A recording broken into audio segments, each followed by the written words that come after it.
క్షవరం అయితే గాని వివరం ఒంటబట్టదు అనే సామెత ఇన్నారులా ఎప్పుడన్నా. ఇప్పుడు ఏపీలో గట్లనే ఉన్నది పరిస్థితి. ఆడోళ్లకు ఫ్రీ బస్సు అని ఊరిచ్చి ఏడాది తర్వాత అన్నిట్లే కాదు కొన్ని బస్సులలోనే ఫ్రీ అన్నారు. అయితే ఫ్రీ బస్సులతోని మా గిరాకీలు పోయినాయి. మా ఆటోలు ఎవ్వరు ఎక్కుతలేరు. ఇట్లయితే ఎట్లా బతకాలే, పెళ్ళాం పిల్లల్ని ఎట్లా జాదాలే అని మొత్తుకుంటున్నారు ఆటో డ్రైవర్ అన్నలు. పిఠాపురం ఎమ్మెల్యే తాలూకా అని బండ్ల మీద స్టిక్కర్లు అతికించుకున్నోళ్ళు ఇప్పుడు పీచేముడు అంటున్నారు. సినిమా అర్థమైపోయింది వాళ్ళకు. అందుకే అతికిచ్చిన స్టిక్కర్లు ఊడవిక్కుతున్నారు. అగుగా ఆటో డ్రైవర్ అన్న ఏం చేస్తున్నాడో చూడుండ్రి. పవన్ సార్ మీద అభిమానంతోని ఆయన ఫోటోను ఆటో అద్దం మీద అతికించుకున్నాడు డ్రైవర్ అన్న.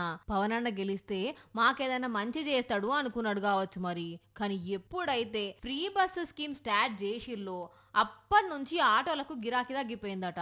మా బతుకులను ఆగం చేసిండు అని మస్తు నారాజైంది అన్న. ఆ కోపంతోటే ఆటో అద్దం మీదున్న పవన్ కళ్యాణ్ సార్ ఫోటోను ఊడవీకే పనిలా పడ్డాడు. పాపం ఎంత ఆవేదన ఉంటే అభిమాన హీరో ఫోటో వీకేస్తాడు చెప్పుండ్రి. ఇగో ఇక్కడ చూడుండ్రి, ఫ్రీ బస్సు స్కీమ్ పెట్టి మా బతుకులను ఆగం చేసింది కూటమి సర్కార్ అనుకుంటా ఆటో డ్రైవర్లు ఆర్టీసీ బస్ ఎక్కి బొచ్చలు పట్టుకొని ప్యాసింజర్లను బిచ్చం అడుగుతున్నారు.